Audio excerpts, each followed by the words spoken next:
이 신명기 말씀은 모세 오경 가운데서 5번째 책입니다. 창세기, 출애굽기, 레위기, 민수기, 신명기, 이 5번째 책입니다. 신명기는 히브리어로는 그 이름을 드바림이라고 이렇게 이야기를 합니다. 드바림이라고 하는 말은 말씀들이라고 하는 의미를 가지고 있는데, 그 이유는 바로 신명기 1장 1절의 말씀이 히브리어로 이렇게 시작하기 때문에 그렇습니다. 엘레 하드바림 아슈에르 디베르 모셰, 즉 모세가 말을 한, 모세가 선포한 이것들이 바로 모세가 선포한 그 말씀들이다, 이렇게 시작을 하죠. 그래서 엘레 드바림, 이것들이 말씀들이다 해서 이것들에 해당되는 엘레를 빼고 말씀들이라고 하는 말을 따와서 드바림, 그것이 바로 이 신명기서의 히브리어 이름입니다. 영어로는 신명기를 디트로노미라고 이렇게 이야기를 합니다. 근데 이 디트로노미라고 하는 단어는 라틴어에서 유래가 되었죠. 디트로라고 하는 말은 두 번째, 둘, 이런 의미를 갖고 있습니다. 그래서 우리가 듀얼이라든지 아니면은 무슨 듀오라든지 이런 이야기들을 많이 하지 않습니까? 그 듀오가 들어가게 되면 둘이라고 하는 뜻이 생기게 되는 거죠. 그래서 디트로, 두 번째, 노미움이라고 하는 단어는 율법이라고 하는 뜻입니다. 그래서 디트로노미라고 하는 말은 두 번째 율법이다, 이런 의미를 가집니다. 한자로는 신명기라고 이렇게 쓰죠. 신명기 할 때 그 신자는 되풀이하다라고 하는 신, 되풀이할 신, 그 다음에 계명을 기록한 것이다. 그래서 신명기. 그래서 다시 되풀이한 계명의 기록, 그것이 바로 신명기입니다. 이런 일련의 이름들, 신명기도 그렇고요, 디트로노미도 그렇고, 이런 모든 이름들은 어떤 의미를 우리들에게 가져다 주냐면, 이 신명기의 말씀이라는 것이 두 번째로 이스라엘 백성들에게 선포한 율법이구나라고 하는 것을 우리들에게 보여주는 것입니다. 첫 번째 율법은 어디에서 주어졌습니까? 시내산에서 주어졌습니다. 출애굽 당시에 시내산에서 첫 번째 율법이 주어졌습니다. 그러면은 이 신명기는 그러면 두 번째 율법을 하나님께서 이스라엘 백성들에게 새롭게 주신 것인가? 그렇지는 않습니다. 하나님께서 주신 그 첫 번째 율법을, 그 율법에 따라서 이스라엘 백성들이 광야 40년 동안에 살았던 그 모든 삶을 다 회고하면서 이제 가나안 땅에 들어가기 직전에 모압 땅에서 가나안 땅을 바라보면서 모세가 이스라엘 백성들에게 설교를 하고 있는 것이죠. 가르치고 설교를 하고 있습니다. 어떻게 가르치고 설교하냐면, 하나님의 그 율법을 다시 한번 그들이 시내산에서 받았던 그 율법을 다시 한번 선포하고, 그리고 또한 아울러서 그들의 광야 40년 동안의 삶을 어떻게 하나님께서 인도하셨는지, 어떻게 하나님께서 그들을 지금까지 독수리의 날개로 이렇게 업어서 지금까지 인도해 내셨는지, 그런 것들을 설교하고 있는 것입니다. 그래서 신명기 말씀 보면 참 많이 나오는 그 단어가 기억하라라고 하는 단어입니다. 왜 기억하라 그럴까요? 그러니까 과거에 있었던 모든 일들을 갖다 이렇게 쭉 회고하면서 기억하라라고 하는 것이죠. 그래서 신명기는 일종의 회고록과도 같은 내용을 띠고 있습니다. 시내산 율법이 출애굽 1세대를 향한 하나님의 계명 선포였다면, 신명기는 시내산 율법을 해설한 책으로 출애굽 2세대에게 선포한 제2의 율법이라 이렇게 이야기를 할 수가 있습니다. 근데 그렇게 해야 할 필요가 있었을까요? 율법을 다시 한번 이스라엘 백성들에게 선포해야 될 그런 필요가 있었을까요? 그럴 필요가 분명히 있었습니다. 왜냐하면 지금 이스라엘 백성들이 가나안 땅에 들어갈 바로 그 시점에서 지금 모세 앞에 있는 그 사람들은 어떤 사람들이냐면 출애굽 1세대가 아닙니다. 그들은 출애굽 1세대는 다 어떻게 됐습니까? 우리가 잘 아는 것처럼 가데스바네에서 12명의 정탐꾼을 보냈죠.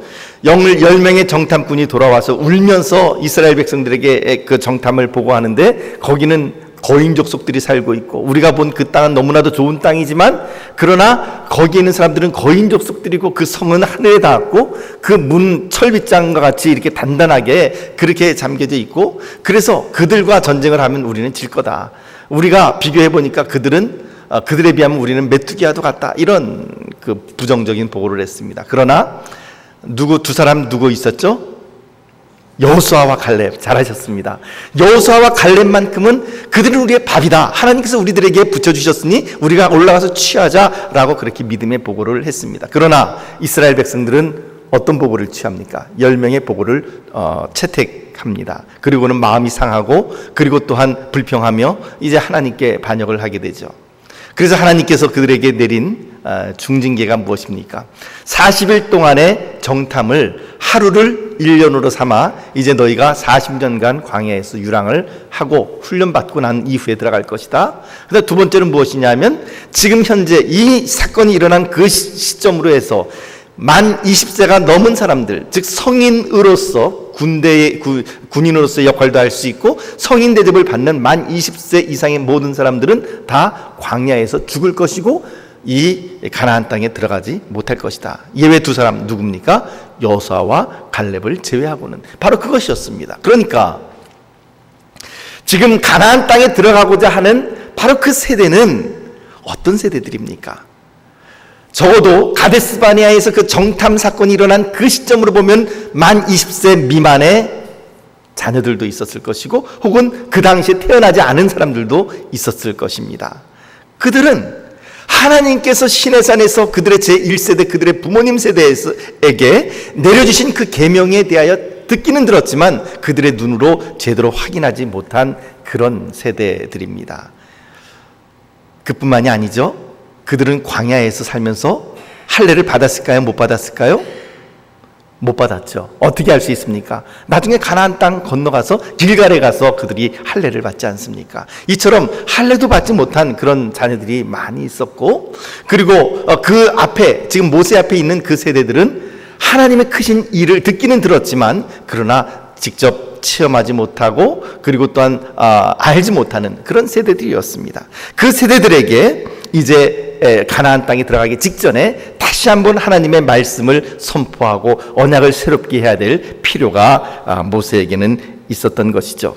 1절에는 모세가 말씀을 선포한 것이 어디냐면 요단 저편 숲 맞은편에 아라바 광야 곧 바람과 도벨과 라반과 하세롯과 디사합 사이라고 말씀하고 있습니다. 이 구절들이 의미하는 이 장소들이 어디인지 정확하게 아직까지 알지를 못합니다. 다만 4절에서 5절 말씀을 보니까 이 지역이 대충 어느 지역인지는 알 수 있을 것 같습니다. 4절 5절 한번 볼까요? 시작.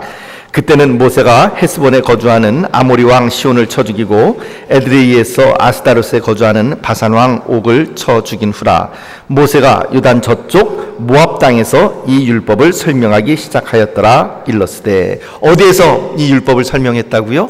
모압 땅에서. 모압 땅은 우리가 잘 아는 것처럼 지금 현대의 이스라엘과 그 요르단 사이의 국경이 바로 요단강 아닙니까? 그 요단강을 건너서 요르단 땅, 암몬과 사이에 어떤 그 장소가 바로 이 그 모압 이 평야에서 모압 광야에서 가나안 땅을 바라보는 가운데에 이스라엘 백성들에게 그 율법을 다시 재선포하는 그런 장소가 되었음을 우리들에게 보여주고 있습니다.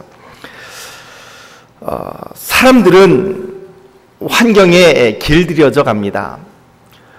처음에는 좋은 것을 새 집에 들어가 살게 되면 굉장히 그 집이 사랑스럽고 그리고 또 좋아 보이지만 한 1년, 2년 살다 보면 나중에는 뭐 그 집이 그 집 같고 별로 그렇게 썩 좋은 줄을 모릅니다.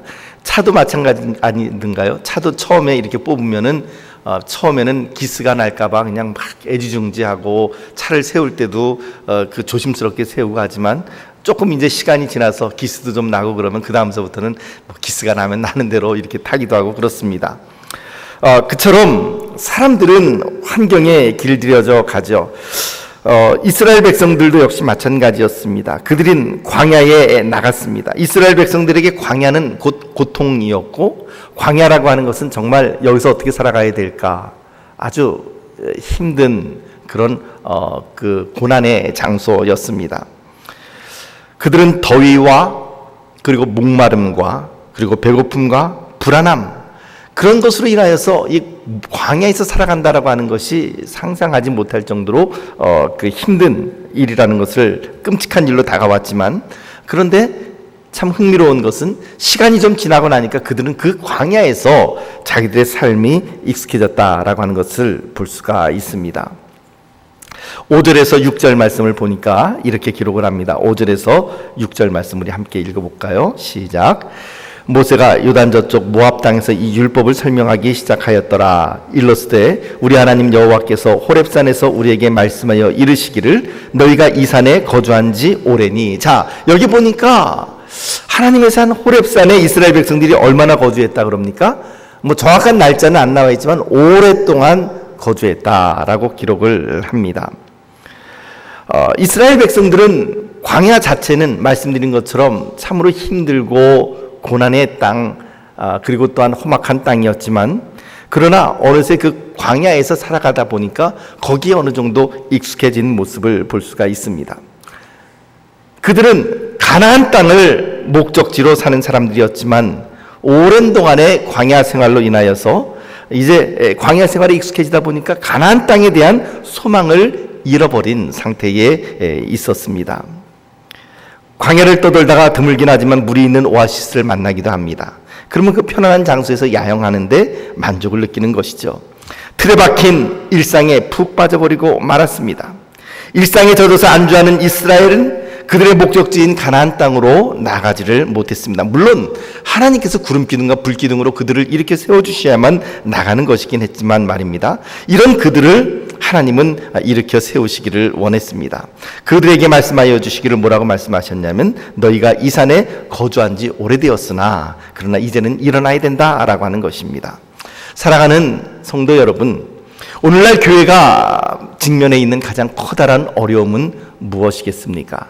한국교회가 직면한 어려움, 또 우리 평택제일교회가 직면한 어려움, 그런 어려움들은 도대체 무엇일까요? 어떤 사람들은 교회 바깥에서 교회를 비아냥거리고 공격하는 반기독교적인 세력이다라고도 말을 할 수 있을 것이고, 혹은 한국을 떠나서 뭐 지금도 IS라고 하는 그 과격한 이슬람 그 분파가 있지만 기독교인들을 참수하기도 하고 그리고 학대하고 핍박하는 그런 과격한 이슬람의 과격파라고도 말을 할 수가 있을 것입니다. 틀린 답은 아닐 것입니다. 그런 세력들은 확실히 오늘날 교회가 직면하고 있는 큰 적들 가운데 하나입니다. 그런데 오늘 이 말씀을 통해서 하나님께서 우리들에게 보여주시는 우리 정말 큰 적은 무엇인가? 이스라엘 백성들에게 있어서 가장 큰 적은 무엇인가? 그리고 교회의 큰 적은 무엇인가? 그것은 바로 외부에 있는 것이 아니라 바로 내부에 있음을 우리들에게 분명히 보여줍니다. 오늘 교회의 가장 큰 적은 무엇이냐? 하나님에 대한 소망을 잃어버린 것, 하나님에 대한 기대감을 잃어버린 것, 하나님께서 나의 삶 가운데 들어오셔서 내 삶을 어떻게 이끌어 가실 것인가 라고 하는 그 기대감을 잃어버린 것, 그것이 바로 가장 커다란 적입니다. 그러니까 예배를 드리면서도 우리는 아무런 소망도 없이, 때로는 아무런 기대감도 없이 그냥 때가 됐으니까 예배를 드리고, 때가 됐으니까 찬양하고, 때가 됐으니까 집에 가고, 이것을 계속 반복하는 것이죠. 그러나 사랑하는 성도 여러분, 그렇게 이번 주일이나 지난 주일이나 또 앞으로 다가올 다음 주일이나 그날이 그날처럼 생활하고, 그럼에도 불구하고 내가 교회 다니기 때문에 난 신앙생활 잘하고 있다라고 하는 착각 속에 살아가고 있다면 바로 그 착각이야말로 우리들에게 가장 커다란 적이 될 것입니다. 하나님께서 저와 여러분들을 부르신 부르심의 목적은 무엇일까요? 하나님께서 왜 저와 여러분들을 이곳으로 부르셨을까요? 왜 60여 년 전에 평택제일교회를 이곳에 세워주셨을까요? 그냥 단순히 교회 다니고 우리들끼리 재미있게 잘 지내게 하시려고 그렇게 부르셨을까요? 그냥 여기서 교회생활, 신앙생활 잘하고 이제 죽게 되면 하늘나라에 구원받아서 가게 되는 그것만을 위해서 우리를 부르셨을까요? 물론 하나님의 부르심은 구원에 있습니다. 그것은 우리가 그 누구도 부인할 수가 없습니다. 그러나 그것만으로 끝났다고 한다면 그것이야말로 얼마나 커다란 착각이겠습니까? 이스라엘 백성들 입장에서 놓고 보십시오. 이스라엘 백성들에게 그들의 목적지는 어디였습니까?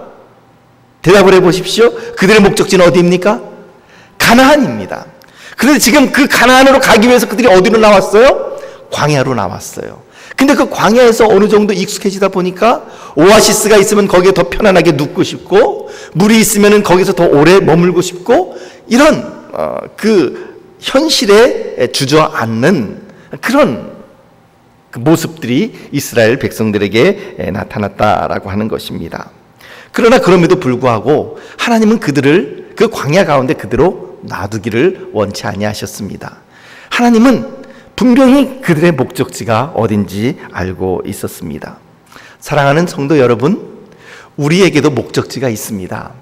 물론 우리의 목적지는, 최종 목적지는 하늘나라입니다. 그건 누구도 부인할 수 없습니다. 천국이요, 하나님의 나라를 유업으로 받는 것 굉장히 중요한 일입니다. 뭐 빼놓을 수 없는 가장 필수적인 그런 사항입니다. 그런데 그것 제외하고 지금 하나님께서 우리를 부르셨을 때에 이 땅에서, 적어도 이 땅에서 하나님께서 우리를 부르셨을 때에 우리에게 각자에게 해야 할 일을 주셨습니다.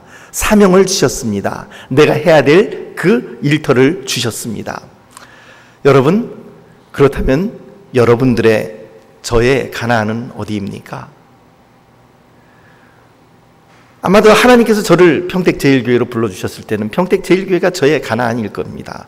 여기서 저는 제가 해야 될 일을 발견하고 또 하나님께서 이끌어 가시는 대로 평택제일교회를 하나님께서 기뻐하시는 장소로, 또한 그곳으로 끌고 가야 될 책임이 저에게는 분명히 있습니다. 그렇다면 여러분들의 가나안은 어디입니까? 왜 하나님께서 여러분들을 이곳으로 부르셨습니까? 왜 여러분들을 평택제일교회로 부르셨고 왜 지금 이 수요 예배에 여러분들은 이 자리에 앉아 계시는 것입니까? 그냥 그 때가 되었기 때문에 라고 한다면 그것만큼 싱겁고 그것만큼 무의미한 대답은 없는 것입니다. 사랑하는 성도 여러분, 지금 우리는 우리의 목적지가 어딘지 혹시 잊고 있는 것은 아닐까요? 그냥 한 주 한 주 편안하게 교회 나와서 편안하게 신앙생활 잘 하는 것으로, 그것으로 위안을 삼고 이것으로 내가 지금 신앙생활 잘하고 있다고 하는 그런 착각에 혹시 빠져 있는 것은 아닐까요? 만약에 그렇다면, 우리가 그 편안함 가운데 안주한다면 오늘 하나님께서 그렇게 말씀하실 거예요. 이스라엘 백성들에게 얘기했던 것처럼, 너희가, 얘들아, 너희가 이 호렙산에 거주한 지 이미 오래니 이제는 일어나서 방향을 돌려서 동서남북으로 진군해 나아가라, 이렇게 얘기하신 것처럼 오늘 하나님께서는 저와 여러분들에게 그렇게 말씀하시지 않으실까요? 거기가 지금 너의 목적지가 아니지, 이제 일어나서 앞으로 나가야지 라고 하는 말씀을 분명히 하나님께서는 우리들에게 하실 것입니다. 교회가 어떻게 딱딱하게 굳어가는지, 어떻게 전통이라고 하는 이름으로 딱딱하게 굳어가는지, 그 과정을 미국의 그 성경 신학자인 토저라는 분이 이렇게 분석을 해놓았습니다. 교회가 딱딱하게 경직되어져 가는 그런 첫 번째 단계는 어떤 단계인가? 기계적인 단계이다라고 이야기를 합니다. 기계적인 단계라는 것은 무엇입니까? 여러분 그 기계 다뤄보셨죠? 그 재봉틀 같은 거 이렇게 밟으면 어떻게 됩니까? 발로 이렇게 밟으면은 바늘이 자자자자자자자 하면서 그 계속 똑같은 그 위치를 계속 왔다 갔다 하면서 반복을 하지 않습니까? 물론 천은 이제 그 일하는 사람이 이렇게 움직여 나가지만 기계는 정확한 시간에 정확한 그곳으로 이렇게 왔다 갔다 왕복 운동을 합니다. 우리가 만약에 예배를 드리며 하나님 앞에 나아가는 이 생활이 기계적인 예배가 된다면 우리는 주일날이 되니까 혹은 수요일이 되니까 하나님 앞에 나와서, 물론 굉장히 중요합니다. 정기적으로 예배를 드리는 건 중요하나, 그러나 예배에 참석하기는 참석하는데 이 예배가 그냥 기계적으로 돼버리면 어떻게 되느냐? 아무런 느낌도 없고 아무런 의미도 없고 감탄도 없고 하나님을 향한, 하나님께서 나를 향한 어떤 기대감도 없고, 그냥 찬양을 부르기는 부르지만, 찬송을 부르긴 부르지만 아는 멜로디, 머릿속에서 나오는 멜로디를 그냥 입에서 나올 뿐 아무런 감격이 없습니다. 설교 말씀을 듣지만 그 말씀 내가 이미 다 알고 있는 거야 라고 스스로 그 마음 가운데에 그 말씀을 받아들일 생각을 하지 아니하고, 그냥 그 설교 속에서 하나님의 음성을 들을 생각도 하지 않고 놀라움도 느끼지 아니하고 그냥 그렇게 넘어가 버립니다. 이것이 바로 기계적인 단계입니다. 예배를 참석하기는 참석하는데 기쁨이 없는, 그리고 감격이 없는, 찬양을 드리긴 드리는데 그 찬양의 내용이 전혀 내 마음속에 울리지 않는 바로 그런 모습이라고 한다면 기계적인, 바로 교회가 경직화에 들어가는 첫 번째 단계에 와 있다라고 생각을 할 수 있습니다.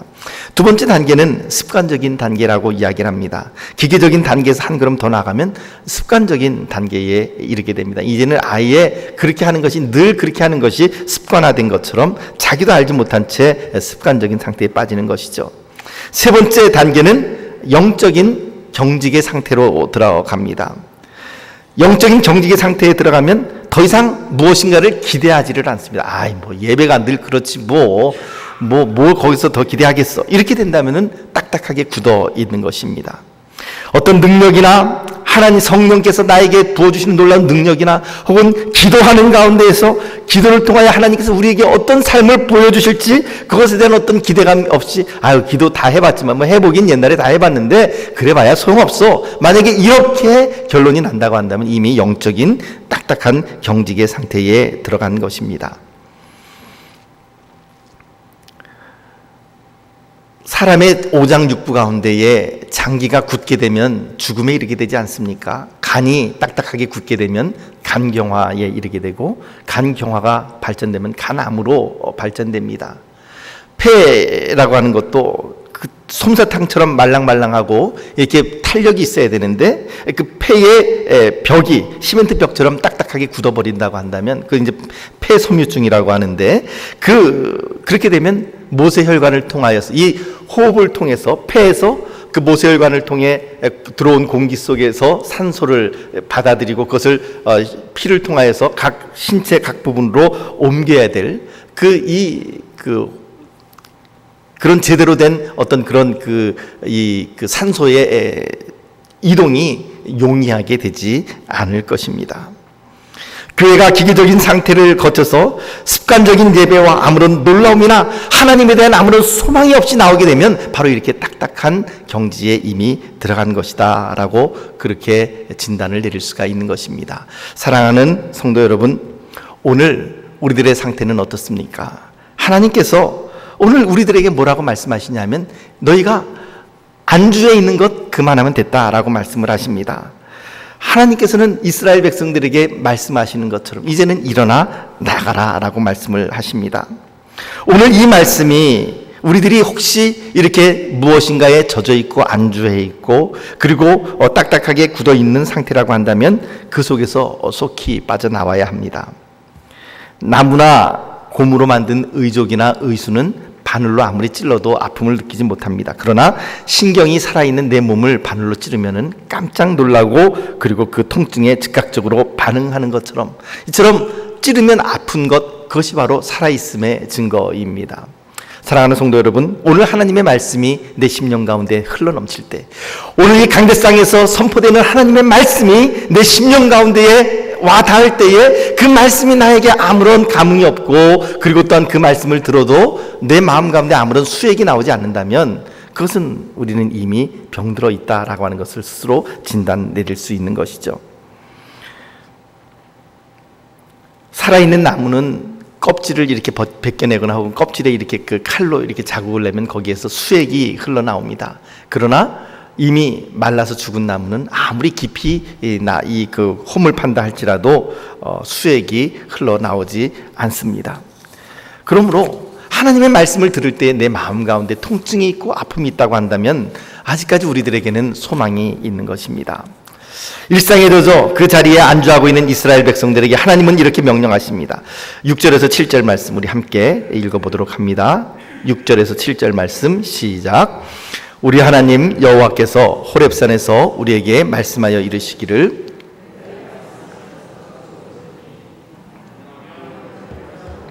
아모리 족속의 산지로 가고 그 근방 곳곳으로 가고 아라바와 산지와 평지와 네겝과 해변과 가나안 족속의 땅과 레바논과 큰 강 유브라데까지 가라. 주님은 이스라엘 백성들에게 너희 그 자리에 그냥 그대로 머물러 있지 말고 일어나서 전진해라 라고 그렇게 명령하십니다. 그 자리에 머물러 있는 건 이제 그만하면 됐다 라고 선포하십니다. 이제는 방향을 돌려서 행진하라. 광야가 바로 너희의 목적지가 아니라 오아시스가 있는 그 편안한 자리를 할지라도 그 자리가 너희의 자리가 아니라 이제는 너희는 일어나서 앞으로 나가야 된다라고 이야기를 하는 것입니다.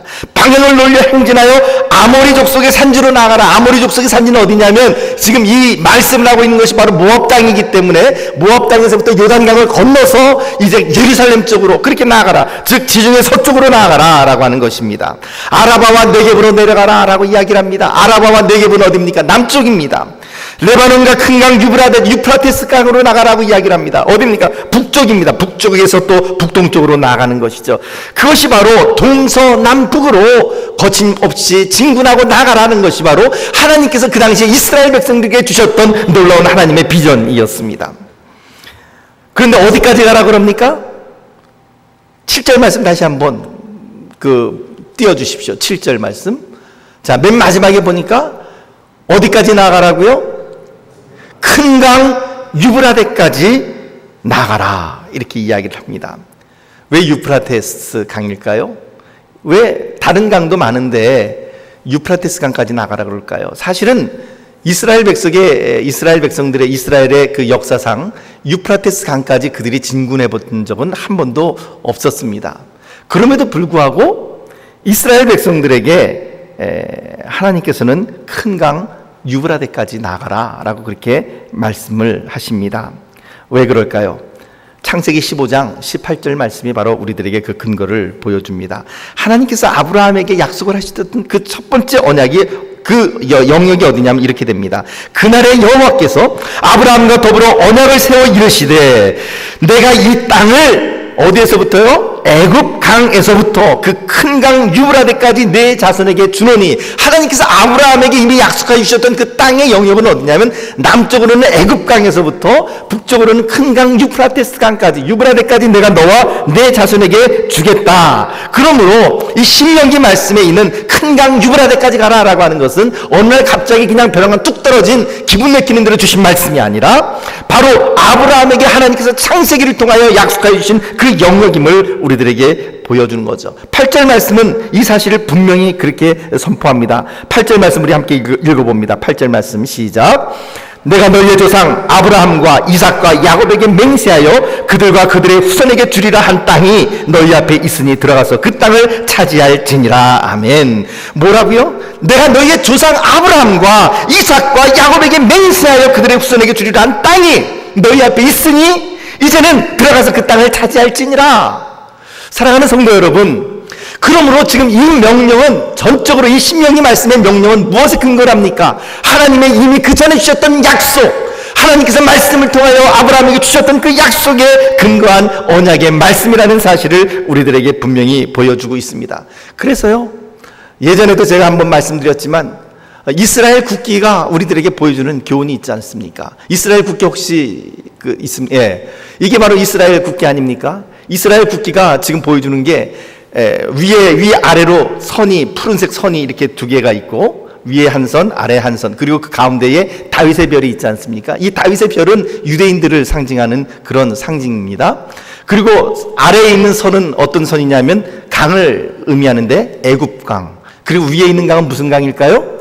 유브라테스 강. 그래서 그 이스라엘 백성들이 이 이스라엘 국기가 지금도 우리들에게 보여주는 그 의미는 무엇이냐면 그들은 아직까지 이란 이라크까지 나가지 않았지만 적어도 그 비전을 그들이 가지고 있다는 거예요. 어디냐면 하나님께서 창세기 15장 18절 말씀 가운데에 그리고 또 신명기 1장 7절 말씀 가운데에 그들에게 약속해 주신 것처럼 아래로는 나의 애굽강 그리고 위로는 유프라데 강까지 그들의 영토가 될 것이다라는 것을 보여주는 그 국기가 바로 이스라엘의 국기이기도 합니다. 사랑하는 성도 여러분, 하나님께서 성경 말씀을 통하여 우리들에게 보여주신 영역이 있습니다. 아까도 제가 말씀드린 것처럼 저는 그것을 우리의 가나안이라고 부르고 싶습니다.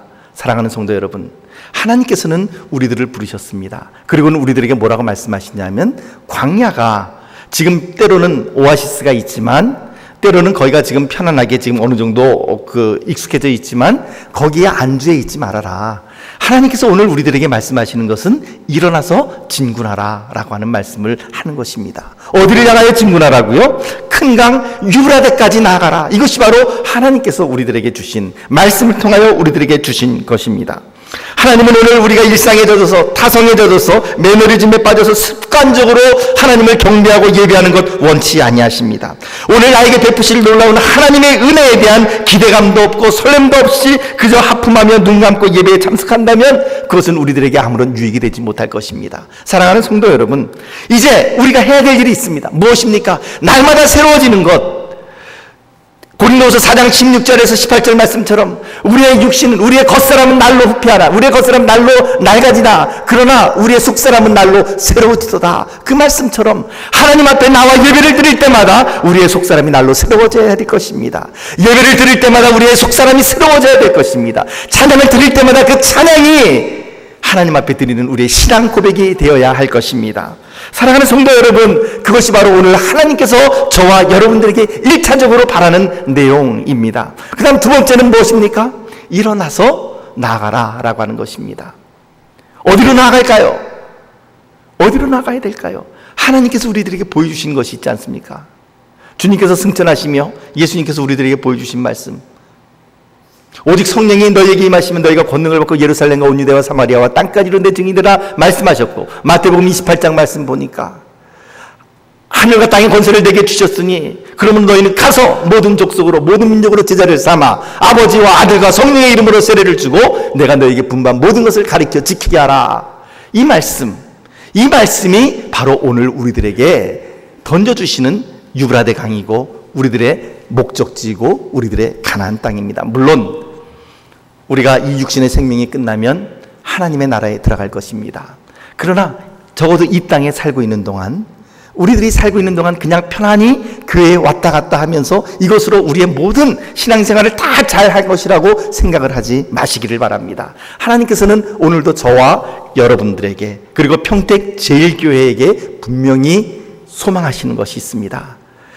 여기가 지금 너희가 안주하고 있는 거기가 마지막 목적지가 아니다라는 것입니다. 일어나서 유브라데 강까지 나가라 말씀을 하시고 계시는 것입니다. 사랑하는 성도 여러분, 그러므로 오늘 두 가지를 말씀드립니다. 첫째, 굳어지지 마시기를 바랍니다. 늘 새롭게, 늘 두근거리는 마음으로 하나님 앞에 예배를 드리게 되기를 바라고, 기도하게 되기를 바라고, 하나님에 대한 소망을 가지고 눈을 반짝일 수 있게 되기를 바랍니다. 두 번째는 무엇입니까? 우리의 가나안이 어디인가? 우리의 목적지가 어디인가? 이 땅에서 내가 살아가는 동안 하나님께서 우리를 인도하시는 그 목적지는 도대체 어디인가? 그것을 염두에 두시면서, 그것이 때로는 여러분들의 직장일 수 있습니다. 그것이 때로는 이제 학교일 수도 있고요. 그것이 때로는 공장일 수도 있고 가게일 수도 있고 가정일 수도 있습니다. 그 어디든지 하나님께서 우리를 인도하시는 그 목적지까지 나아갈 수 있게 되시기를 바랍니다. 사랑하는 성도 여러분, 오늘 주님은 우리들에게 말씀하십니다. 일어나라. 그리고 동서남북으로 나아가서 행진하라. 내가 너에게 준 그 땅으로 나아가라. 자, 우리 8절 말씀 다시 한번 오늘 말씀을 기억하며 함께 읽어보도록 하겠습니다. 8절 말씀 시작. 내가 너희의 조상 아브라함과 이삭과 야곱에게 맹세하여 그들과 그들의 후손에게 주리라 한 땅이 너희 앞에 있으니 들어가서 그 땅을 차지할지니라. 뭐라고요? 그 땅이 너희 앞에 있으니 들어가서 그 땅을 차지할지니라. 사랑하는 성도 여러분, 소망을 가지시기를 바랍니다. 이제 나는 할 수 없어가 아니라 하나님께서 나에게 보여주신 그 땅을 향하여 나가겠다고 결단하시기를 바랍니다. 그것이 하나님께서 오늘 저와 여러분들에게 보여주시는 놀라운 비전이고, 또한 하나님께서 저와 우리 평택제일교회에게, 여러분들에게 원하시는 그 내용이 될 것입니다. 사랑하는 성도 여러분, 하나님의 말씀 위에 든든히 서시며 그와 같이 주님께서 보여주신 목적지를 향하여 담대하게 나아가시는 귀한 주의 백성들 되시기를 예수님의 이름으로 축복합니다. 기도하겠습니다. 하나님 아버지, 큰 강 유브라데까지 나아가라고 말씀하셨습니다. 주님, 때로는 그 강은 너무나도 멀고 또 엄두가 나지 않는 그런 그 경계이지만, 그러나 주님께서는 큰 강 유브라데까지 나가라고 명령하시니 주님의 명령을 따라 나가기를 소망합니다. 주님, 이 자리가 안일하게 굳어져 있는 우리의 자리가 되지 않게 하여 주옵시고 늘 새롭게 날마다 새롭게 우리의 속사람이 늘 새로워지는 귀한 갱신의 자리, 새로운 변화의 자리가 되게 하여 주시옵소서. 예수님 이름으로 기도하옵나이다. 아멘.